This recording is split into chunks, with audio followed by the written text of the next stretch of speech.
बच्चों, आप पढ़ रहे हैं आदिकाल। कल आपने देखा कि उस समय कविगण राजाओं के आश्रम में रहते थे। वे उनकी वीरता का बढ़ा चढ़ा कर वर्णन करते थे, उनकी प्रशंसा करते थे। उस समय देश अनेक छोटे छोटे राज्यों में बटा हुआ था। लोग अपनी अपनी धुन में मस्त थे। राजपूत राजागण आपस में युद्ध करते रहते थे। वह राजागण स्वभाव से ही वीर, साहसी और विलासी थे। छोटी छोटी बातों पर मन मुटाव, मतभेद, ईर्ष्या भाव हो जाता था। एक दूसरे को नीचा दिखाने की आदत रहती थी। तो परिणाम स्वरूप इनमें प्राय युद्ध होते रहते थे। इसी समय मुसलमानों के आक्रमण भी आरंभ हो गए। इस काल में वीर पुरुषों के यशोगान तथा वीरता का अतिशयोक्तिपूर्ण वर्णन ही कविता का मुख्य विषय रहा। आप पढ़ रहे हो बच्चों, फिर भी कुछ समझ में कम आए ना आए तो आप कोई पंक्ति, कोई शब्द तो आप इस निसंकोच व्यक्त कर सकते हैं। तो इस काल की प्रमुख प्रवृत्तियां मतलब विशेषताएं क्या कौन कौन सी हैं? ऐतिहासिक वर्तमान चरित्र में के वर्णन में कल्पना की अधिकता, वीर रस के साथ श्रृंगार का भी प्रयोग, आश्रयदाताओं की प्रशंसा जैसा कि बताया गया था, सामूहिक राष्ट्रीयता की भावना का भाव। सब लोग भारत के छोटे छोटे राज्य थे, तो ये लोग नहीं कहते थे हम लोग भारतीय हैं ना, हम फला राज्य के हैं, हम फला राज्य के हैं, तो बस हमारा अपने अपने व्यक्तिगत राज्य का भला हो। तो सामूहिक राष्ट्रीयता मतलब भारतीयता की भावना लोगों में नहीं थी।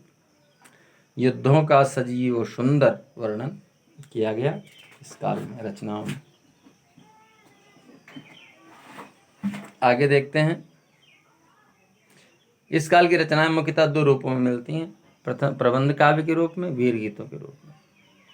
प्रमुख कवियों की रचनाओं का विवरण इस प्रकार है। दलपति विजय कुमार रासो प्रबंध काव्य, चंद्रवरदाई पृथ्वीराज रासो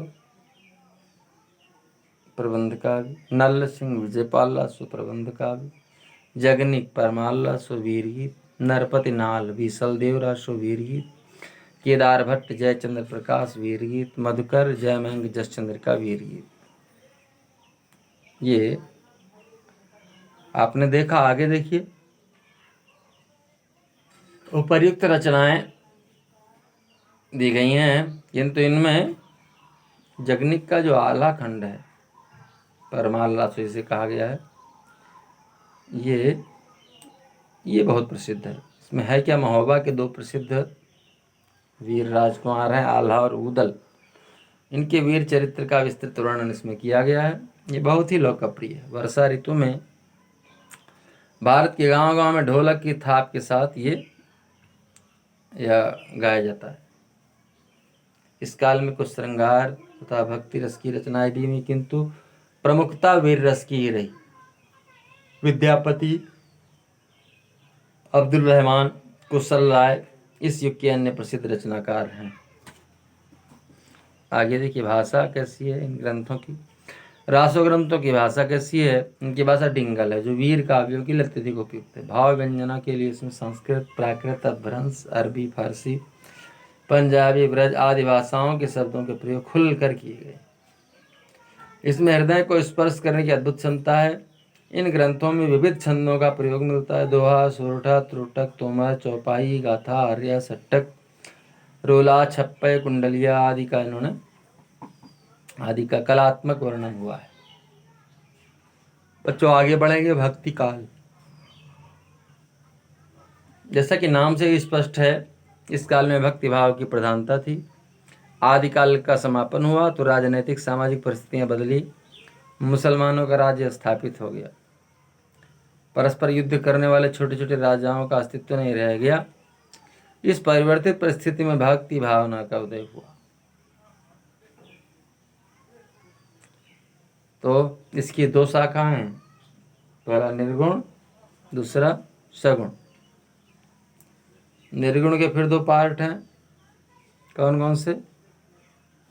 निर्गुण के पहला ज्ञानाश्रय, दूसरा प्रेमाश्रय। सगुण के फिर दो पार्ट हैं,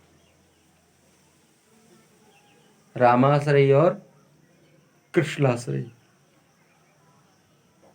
अब विस्तृत विवरण भक्ति काल का कल देखेंगे। आज यहीं तक, धन्यवाद।